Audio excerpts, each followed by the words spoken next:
Tere tulemast kuulama! Täna räägime emakeelepäevast. Päevast, mis on Eestis väga eriline.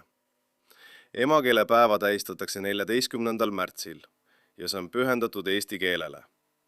See ei ole lihtsalt kalendripüha, vaid päev, mis tuletab meelde, kui oluline on oma keelt hoida ja väärtustada. Emakeelepäeva idee autor on Henn Saari, eesti keele uurija ja keelemees. Tema mõte oli anda eestlastele üks päev aastas, mil nad teadlikult mõtlevad oma keelele. Esimest korda tähistati emakeelepäeva 1996 aastal. Miks just 14. märts? Sest see on Kristjan Jaak Petersoni sünnipäev. Peterson oli poeet, kes julges öelda, et eesti keel on väärtuslik ja võrdväärne teiste kultuurkeeltega. Tema kuulus mõte, kas siis selle maa keel, on saanud emakeelepäeva sümboliks. Emakeelepäeva tähistatakse väga erinevalt.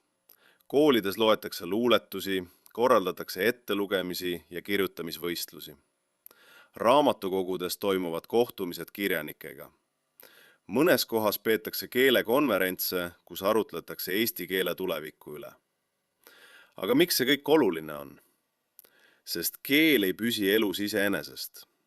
Keel elab siis, kui inimesed seda kasutavad, räägivad, kirjutavad, loevad ja loovad. Emakeelepäev tuletab meile meelde, et eesti keel on meie ühine vastutus.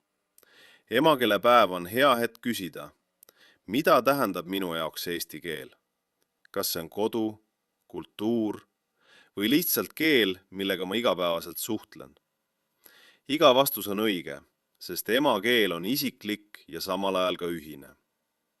Aitäh, et kuulasid!